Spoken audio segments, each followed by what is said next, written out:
Yeah, in the end, we played all night on the back foot all afternoon. So to win with the scoreline like that with 4 tries to 1, a couple of other opportunities we created. Our goal line D in that first period was probably our best of the year. So that's a real encouraging sign on the back of a 5-day turn plus travel. We couldn't manage a win last year or the year before on a 5-day turn, but we've got 2 in the first 8 weeks of footy. So, yeah, very, very pleasing about their commitment, their energy. We didn't have a tied player on the field, which is how you win. It's a little bit more special now, given the emotion of the day. Oh, these days are special. You've got an opportunity to go out there and show gratitude how you play, and we certainly didn't let anyone down with that commitment we had and the courage we shown at different times. So, yeah, a lot of ticks today. Is that getting more than 2 points out of it, Mary, given, like you said, you had the turnaround and obviously you scored a lot of points this year, but to defend that way, given the pressure that was out front, is it sort of something you feel like going forward with it? Oh, well, look, it's timely because now we go into an 11-day turn. And I know if we would have lost, you would have probably come at us because we were in the same position last year. So for a mental state, I think it's good for the guys to go away and have 4 days on a win. Because history has shown that we've sort of been in the same position before. But as I said before, I think, and I know, we've got a different football team this year. We've got a very good balance of a football team, and again today they showed that at different times. Some individuals come up with special moments, and certainly as a group, the way they defended together was gritty. Gareth, did he have a mission to go out and get a Cooper Cronk? Sorry?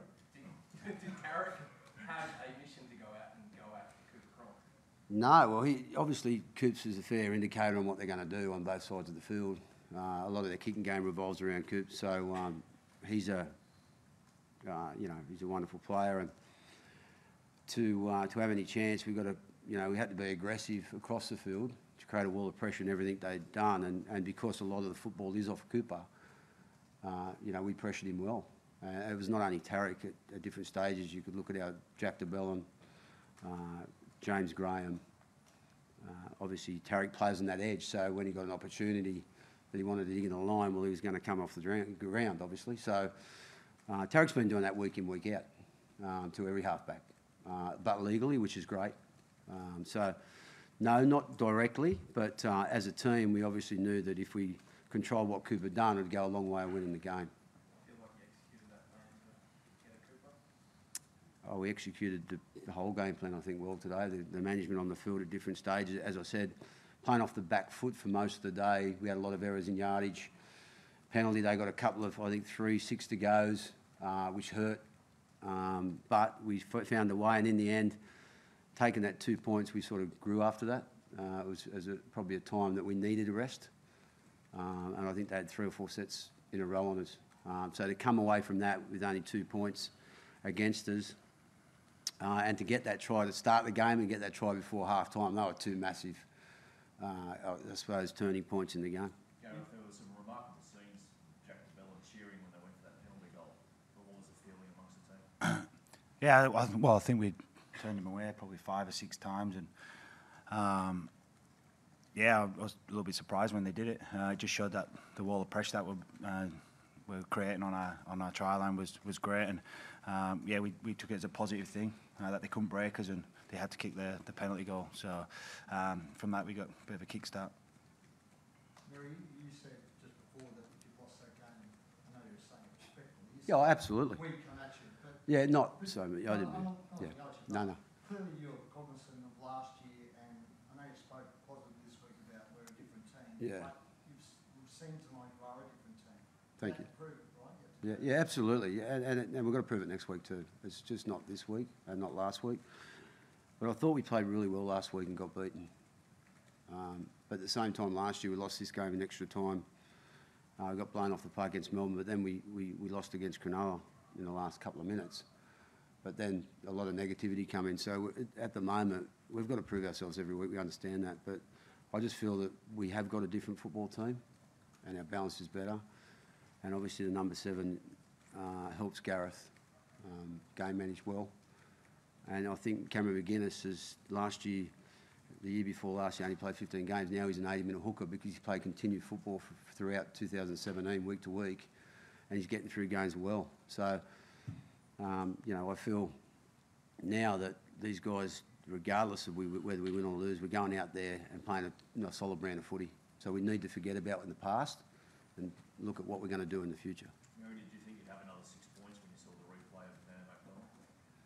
Well, I thought if it was a no try, it could have been turned away, but when it was a try, I thought that he'd done enough just to keep a fingertip on it. So either way, I think if it went up no try, I think it would have been a no try, but there was two. I suppose there was nothing to overturn it, yeah. It went your way, but are you still comfortable with that system of the referees having to make a call? Yeah, I do. I like it.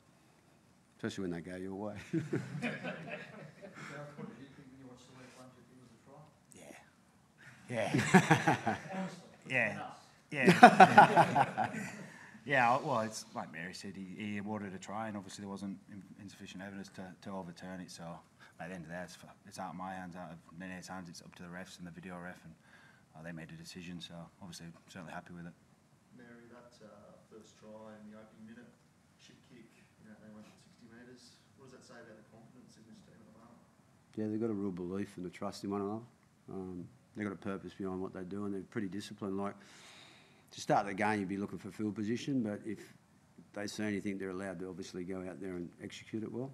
And Benny done that. You know, he was looking to put the ball deep in the corner or high in the air. That opened up for him. He created something. We reacted, got a try, and that's, I think, playing footy, and that's what we like about the way we're playing. So I'll never coach him out of that. That's just players going out there and not being mechanical, playing what's in front a little bit more. That filtered into Mary, obviously, it seems a new thing this team's got in terms of absorbing pressure, but not just absorbing pressure, yet being able to counter punch straight away. Is that from confidence? Is that giving the guys freedom, no matter what the scenario, to play? I think it's a combination of obviously confidence from winning and executing, but also a change of personnel. You know, Benny's a current Australian player, isn't he? So makes a big point of difference. And as I said before, Gareth needed someone like Ben for quite some time now. And this second try as well, just before half time, you guys were moving the ball, shifting the ball around, and then Ben obviously saw the opportunity and scored that try. That was all over it. yeah. The short side one with the show and go. Yeah. Well, he scored a nice one last week, and that is when you've got a threat on either side of the field. It's hard to defend, because last year, if you look at our left side, I think it was the most dominant in the competition, but our right side wasn't. Now we've got a mix of both. And when you've got a threat on either side, it's very hard to get your splits right with your fullback. And they actually got their splits right through and through, and he just done it on his own. Mary, you touched on Jack Bell and obviously Tarek before, but the way they're playing, is that a matter of just confidence because of the way the team's playing, or is it a case of them entering their prime, I guess, with the age you're at now and reaching that potential that I guess you've probably seen for a couple of years? Yeah, I think it's again, you know, our middles are at the right age between 26 and 28, which is a great age. Good experienced players that are seasoned. Most of them are here when we led the competition in 15, and most were here last year. So they've been in a position before.